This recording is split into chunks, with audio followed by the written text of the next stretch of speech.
mate. Wild 55.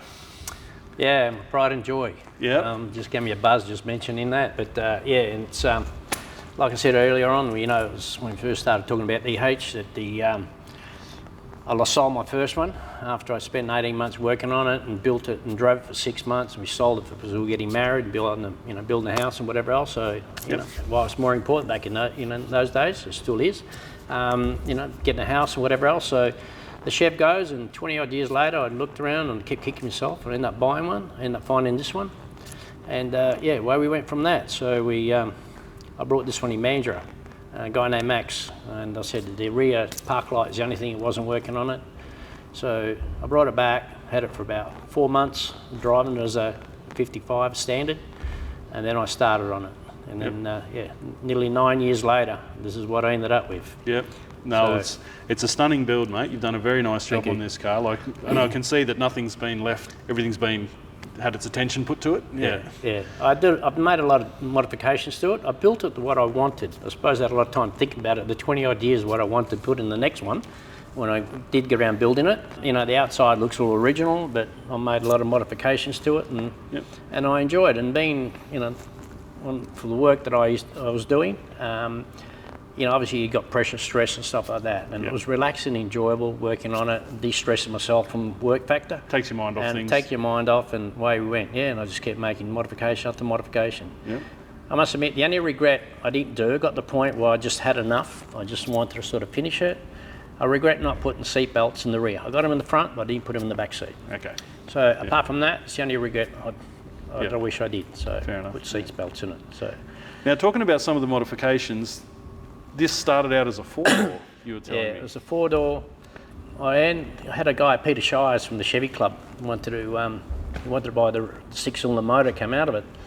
So when he came down to see me and we started talking, I said I wanted a 55, a 2-door. And back then there was only about 5 in the state that I know, and they were pretty pricey to buy. I didn't have the money to spend that sort of money to buy a 55, you know, to buy a 2-door and then rebuild it. Yep. And I was going to be happy doing the 4-door. And then when Peter, after he left my place, and he rings me up, he goes, "Look, I've got 2 front doors of a 2-door if you want them." And that really pricked my ears up. I said, "Yeah, I'll take them." So then we're getting the 2 front doors, and we started from that, and we pushed the pillar back about 150 mil, 6 inches, the old school, and yeah, chopped the rear door and put it all in and made it all work. And then I got all the electric, the manual window winders from the States, for the old second-hand ones. Yep. Put them in, got the windows working as wind-ups, the rears, and then I converted it to electric windows in the rear as well, the same as the front. So it's got electric windows, it's got central locking. So what else has been done on the outside to the body, apart from the 2-door conversion? Have you done much to change things around? No, the outside of the body is pretty well standard. You know, I said it's all pretty well standard what you see. The only thing I did differently, I got a magazine in my cabinet there which inspired me in the early days of a tilt front end. Yep. All right, the early days in the 60s and 70s in the States or whatever, they were doing tilt front ends, but they used to do fiberglass front ends, and that sort of inspired me to do a tilt front. Awesome. And they used to do fiberglass, it was all fiberglass front, right? They had no gaps, no nothing. No, I didn't want that. So, actually, to be honest with you, the painter who painted for me, John Riccardi, he said to me, I already said I was going to do fiberglass. He goes, "No, don't go fiberglass front and steel body, because when you, as paint, you're going to see the difference. It's not going to be the same and it won't hold up the same." Okay. So he goes, so I decided to do a metal front. So I kept the front clip, and I designed all the front end to roll forwards and tilt, because I wanted to keep the gaps in it. I was going to just tilt it, but the corner of the fender got too close to the door, and then the inner panel, it was going to end up scratching it all the time. Yeah, they used to split the guard, didn't they? Yeah, and I didn't like the look. I didn't like the look of the split, you know? Yep. And I wanted to make it look like, I didn't want to see that split. So that's why I designed all my rollers and everything to make it roll forwards and then tilt. No worries. So, all right, well, let's have a look at that, shall we? Pop the bonnet for you.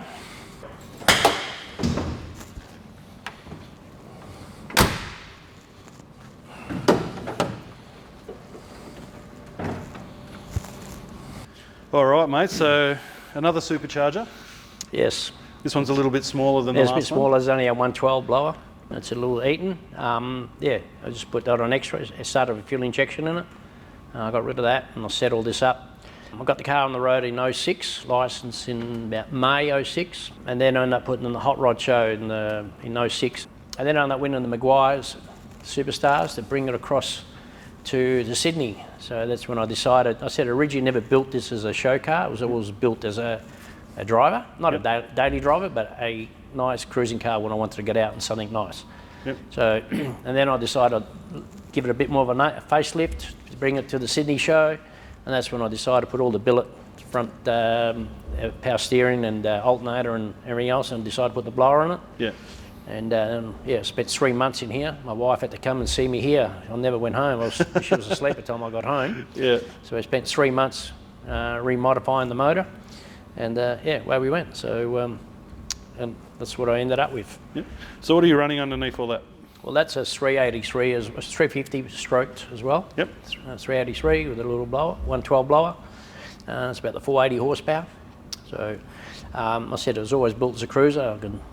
And the cooling system was, I can't complain, it's beautiful, it's very good. It's you're going to keep it running idling at 40-degree heat out there, and it'll stay idling and stay cool. It doesn't overheat at all. That's what you want over here, isn't it? Yeah, you do. Yeah. It's great.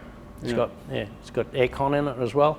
Yep. So, and the way this front end works, it's really nice. The way this front end rolls forward, tips up, gives you a ton of room to get in around things, I suppose, unless you're wanting to get in around the front. Yeah. But. Well, look, at the end of the day, you know, these inner guards that I built, I put these inner guards in it. There's only 8 bolts that holds each one in.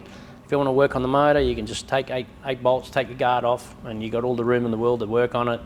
The only reason I put them in the early days, I never used to have them. I put them in only because if you drive it, you're going to get the dust and the dirt and whatever moisture is getting thrown around the motor and everything else. So now the way of keeping it clean, and I think it just finished it off and hiding all the, covering the suspension. Yeah, definitely. So yeah, just finished it off. So, yeah, open wheels in the engine bay is no good for anything. No, it's all right. Yeah, in my opinion, racetrack, but not here. Yeah, the bonnet's all bolt-on. There's no, it's all steel body. The original panels. That's all my design of the rollers rolling forwards. I used to use the gas struts. I couldn't get a gas strut long enough to make it all work at one motion. Okay. Yep. So I had to make the gas struts on the slide, make it slide so far, and then take over when I first release it. I even put in the male-female, stop the body from the bonnet vibrating as you're driving down the street. So that locks them in there as well. All these rollers are all one design, one thought of. The side guides are I've made a template, and then I made the actual final product. But these are all this is spring-loaded. They take the weight as the bonnet goes down. As the bonnet's going down, it goes back on a slight angle, and then it just locks it in and makes it a bit firmer. Took a little bit of work to get it all done, but yeah, we ended up doing it. So well, as far as flip fronts go, this is probably one of the nicest ones I've seen. Like you've mentioned before, you didn't have to split the guard and leave half the guard behind or anything like that. Well, it's very well engineered. I really like this one. It's been 19 years. I've been opening and closing this bonnet, you know. if I do it again, which I'm going to in my next project, I'm going to do the same thing. I'm going to make slight modifications to it, but apart from that, it's pretty well more than happy with the way it operates. Oh, definitely. Yeah. I love that it pops forward and clears everything first and then rolls up. Yeah, that's an awesome design feature. Thank you. Yeah. All my chrome, that's virtually all stainless. I didn't use any chroming. It's only my guides and the support here. They're the only thing that's been chromed. Everything else is pretty well high poly stainless. And your pipe work looks really nice too, through the airbox and all that sort of stuff. I end up putting even a ring on the end here, just so you don't see the hose and the reflection on the hose on the stainless. Oh, gotcha. Yep. So that was sticking out, so you can see it. I didn't like the look of it, so I put a little chrome ring in there to hide that. Lovely little touch, mate. Yeah, just little touches, little things. Yeah. So, but even the vacuum on the side of the booster there, I put a little cover over the top of that. I had to work out how to do that and hide the little the vacuum. A lot of things went into it, but yeah, quite very happy with it, proud of it. Fantastic. All right, let's jump in and have a look at the trim. Yeah.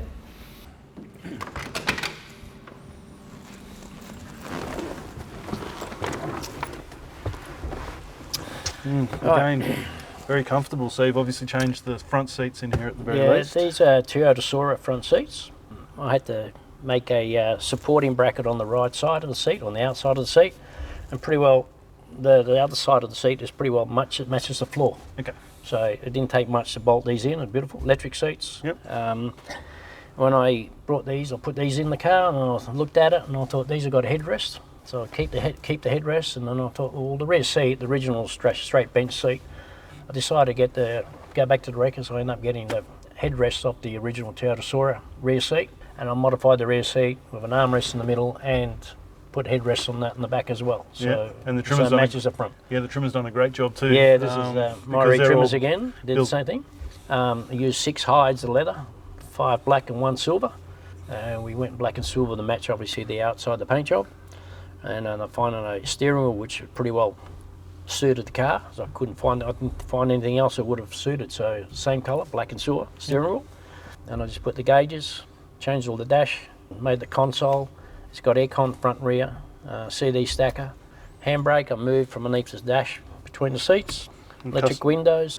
No, perfect. It's probably got the right balance of modern and old school in here. Yeah, that's right. The inside's more modern, the outside looks all original. So yeah. That's what I wanted. So you got the comfort of a new car and the old look. So even the hood lining's got an insulation in that to keep the heat out if we can. So the armrest, I changed the armrest and the door handle. That's the only original one. The little side window wind up.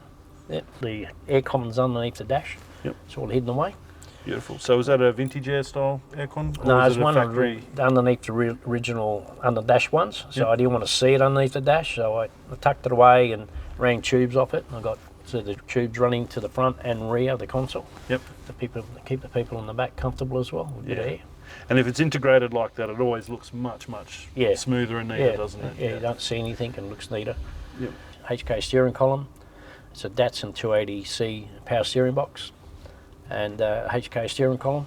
I started with an earlier model Commodore shifter because it took so long to build the car, nearly 9 years. By the time I'd almost finished it, I didn't like the look of it. It was too old school. So I ended up going to the later model. It's about an 02 model Commodore shifter. Yeah. It's got a turbo 700 transmission. Yeah, I got a 9-inch, Ford 9-inch. That's actually the other part that's in it. It's a 4-link rear in it. Yep. Oh, beautiful. I run 15x8s in the front and I run in 15x12s in the rear. Yeah. Oh, let's roll around the back and have a look at all that then. Yep.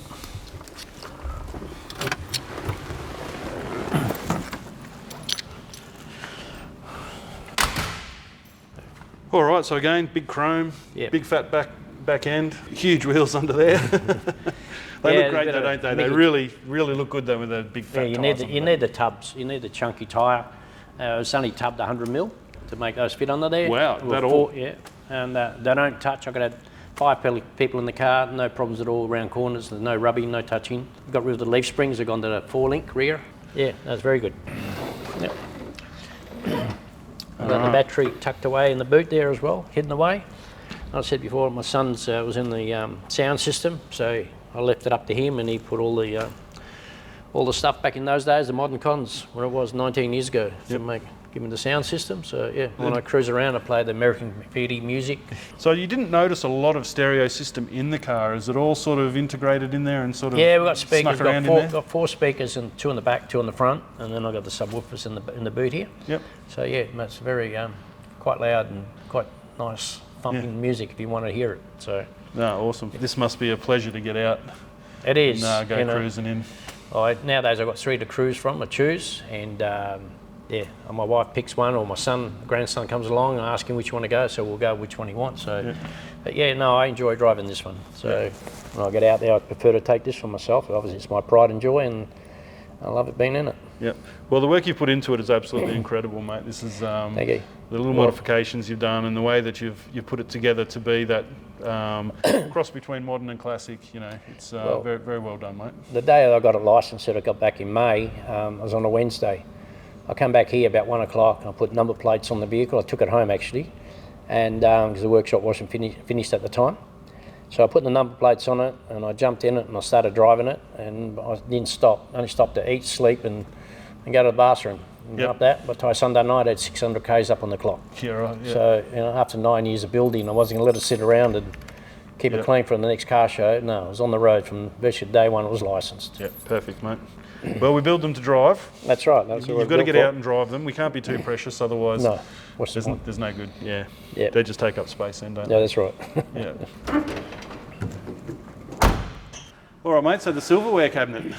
Yeah, it's when I started with the 55 and car shows, I started winning some trophies and I didn't know where to put them. So I thought I'll build a cabinet, same colour as the car, so at least it matched the car, and started from there. So I've got some more trophies hanging up on the wall. But my grand champion two-show at Motorplex, Motivation down there, in those 09 and 010. Numerous number of bloody trophies of different things, interior and engine bays and engineering and all sorts. And best judged car. So got a bit of everything in here. I've even got my original EH that I originally started with. Yeah, that was my EH. That was my first one, and then I got my son's car in there as well, and that was my first Chev when I was in the 20s. Okay, so that's the one you sold on. Yeah, that's when I sold off, in the early days, and a photo of my Al Rinke's car in there as well, which the guy from America who put me on to got me started thinking about Chevs and what you can and can't do with them. So so I kept a photo of his and his two kids, and my two trophies there from my original first Chev that I built.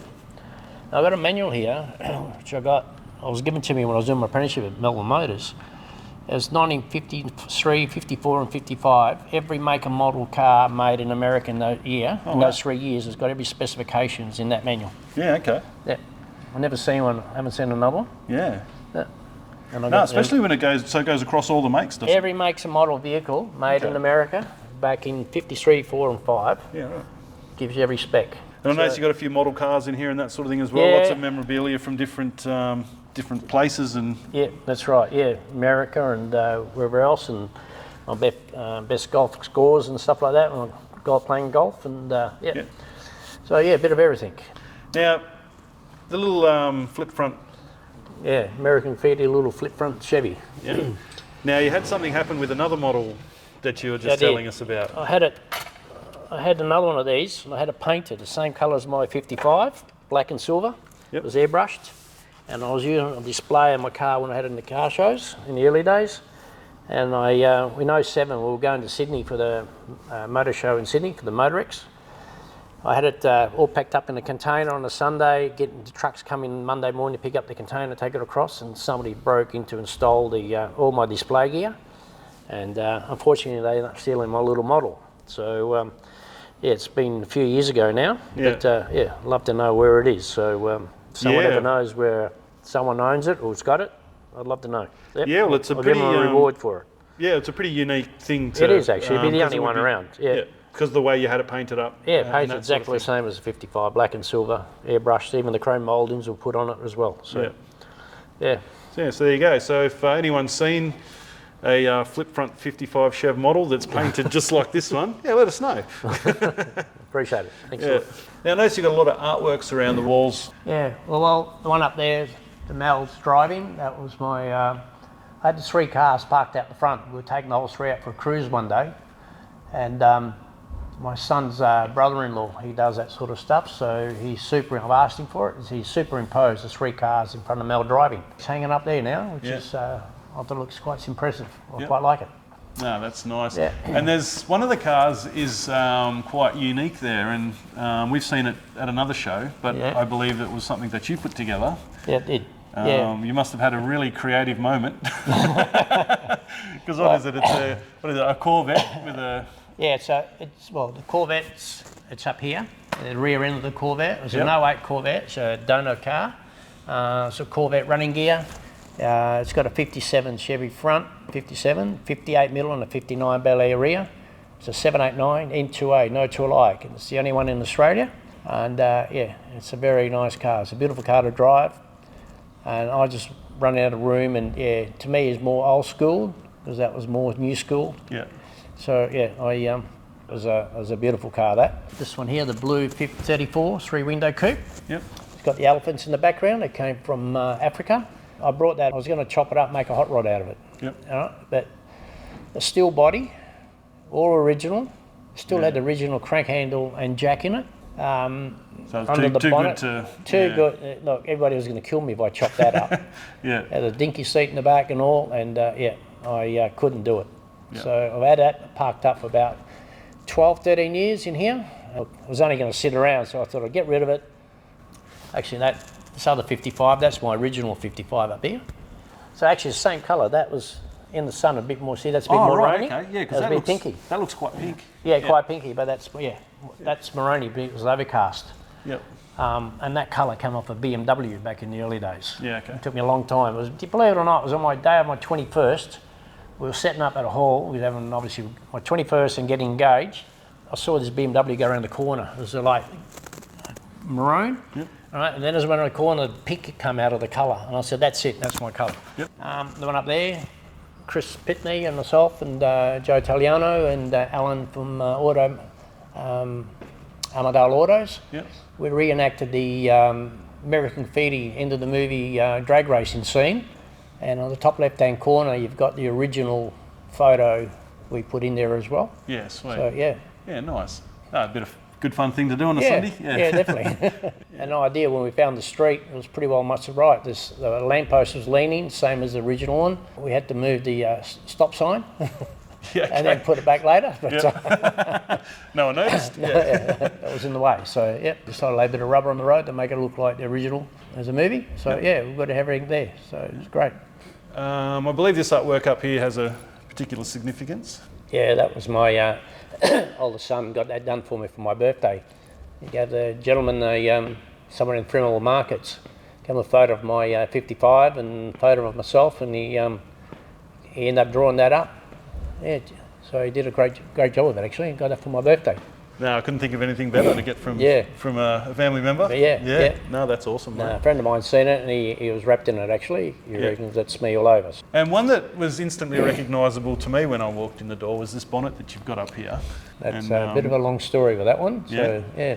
Oh, the Tony who airbrushed that for me, he started doing them at the hot rod shows that was at the casino. And he ended up airbrushing one up there and he put it up for auction. And then two of us were bidding for it. And anyway, I missed out on the bid. And I spoke to Tony because he was donating most of the money. It was going to charity. Yep. And I said, I'll pay you the money. It's what you created on this one. I'll collect it on this one if you pay me a bonnet for myself. So I ended up getting a 56 bonnet. And when he came back to WA, because he lives in Melbourne, and I told him what I wanted on it. Because the one he painted that day was Elvis on there with a part of Mel driving.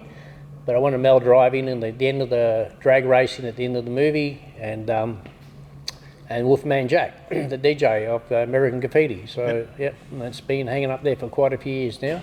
No, perfect, mate. Well, like I said, it was instantly recognisable to me because I've spent a lot of time with Tony airbrushing over the years. He's the guy who taught me everything that I know about airbrushing. So and I can instantly recognise his work. So and 3 cars up there, the GT and the Monaro and the Shelby Cobra. But the only 2 Fords, I'd say, that's why they hang them up there. I don't mind them 2 Fords and the Monaro in the middle. Perfect. Yeah, the HK. Right, so I've spotted a pair of slippers up there in the corner. What's the story with those? Well, they've been there for, they have to be a good 18 years, I suppose. 17, 18 years they've been up there. A gentleman, they belong to Benny Gatt. And I'd say he'd still be wearing slippers nowadays. Yep. He's into drag racing, supercharged outlaws, an XA 2-door. Yep. And he came to WA one year. We sponsored him to come over here and race over here. And all he wore is only slippers and his drag shoes. Okay. So I decided to pinch his slippers one day and make him complain about looking for his slippers. But he had a spare pair. He didn't even bother looking for the second one. So he found out later on where they ended up. So, and I still got them hanging up there for souvenir of Benny Gatt. Yeah, nice. Perfect. I met Benny the first time in 07 actually when we went to Sydney for the Motorex car show. And we ended up going to his place. And he put us up there and used his shed to clean the cars, get them all ready for the car show. He was a great gentleman. So we had a good relationship, still have. And I thought I'd keep something of him as a memory. And I pinched his supercharged outlaw New South Wales. Oh, okay, his banner. That's a banner up there that's hanging up there, in memory of Benny. All right, mate, so there's always a project hiding in the back corner of sheds like this. It's good to see your shed's no different. Yeah, well, I started as an EH, my first car. I brought this one when I was building my 789. Little Mick from Northern painted my 789 for me, and I said to him back then, I said, look, I'm looking for an EH. If you come across a good EH, he's got a few himself. And I said, anyway, I said, I'm chasing one to rebuild as the next project. So he rings me up one day and he said, I know where there's one. I said, you have to be the best body in Australia. He goes, I painted that car, I think he said about 14 years prior me getting it, and I've had it for 12 years, right, sitting here. It was painted on rotisserie. Some of the panels were original GMH panels put on it, stripped back to bare metal, painted on rotisserie, and the car's never been reassembled. Okay. Unfortunately, the guy ended up having a car accident, ended up in the wheelchair. Okay. So he sold it on, and then the guy who brought it didn't do anything with it. And I said that was original paint that Mick painted on it. It's never been reassembled, and it's going to be my next project. I'm hoping by the time I finish it, they'll still give me a driver's license to drive it, because it's not something I'm going to be in a rush to finish, but for me to tinker with and build, and going to put a full chassis through it and a 4-link and do, and it's going to end up with tilt front, so as my 55. Nice. By the time I finish with it. Well, it does look pretty clean, like I said. Yeah, like you said, it's you wanted a good body. I don't think you'd find much better if that's look, the case. I think what I paid for it, by the time you start doing cutting rust out in old cars and stuff like that, I would have paid for the body. Oh, well, we'll have to come back when she's all done and have another look. Yeah, and through the project, what it's going. Yep. So not a problem at all. No, awesome.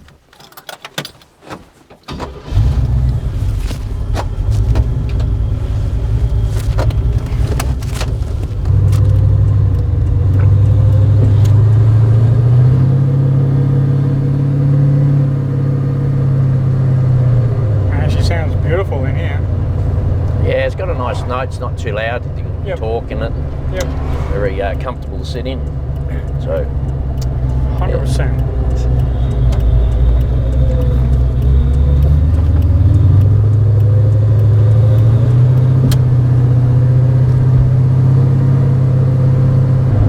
So, I bet you like getting out as much as you can in this. That's for sure.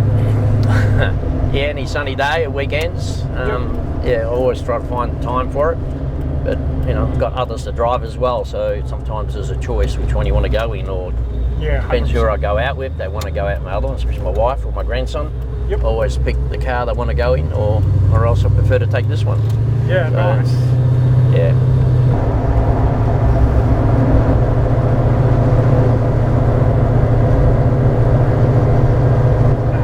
This is one nice cruising car, mate. Very nice cruising car. Thank you. And the seats are nice and comfortable, laid back and relaxed. Yeah, that's what I said about it. It's so nice to cruise around in. It's like driving a modern car. It's all the modern comfort. Yep.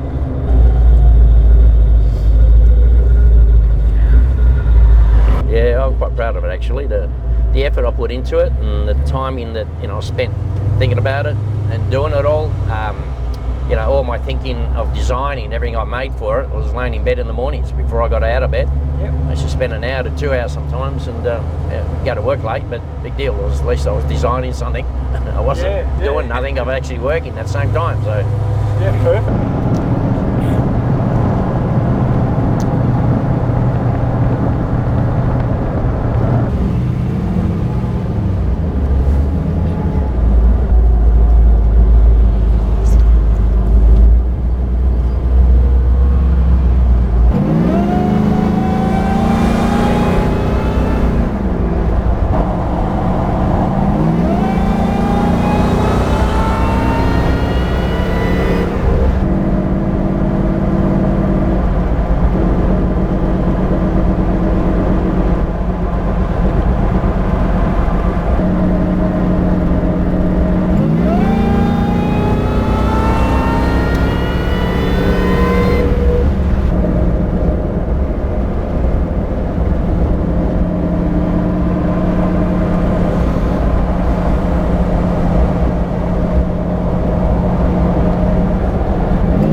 Carlo, thanks heaps for having us out today, mate, and showing us your cars. You've got an amazing little collection here. Thank you. The work that you've put into this Chevy is absolutely outstanding, mate. We love seeing things like this. We can't get enough of it. So thanks so much for having us out. Appreciate you coming out, and hope you satisfy you, and Yep.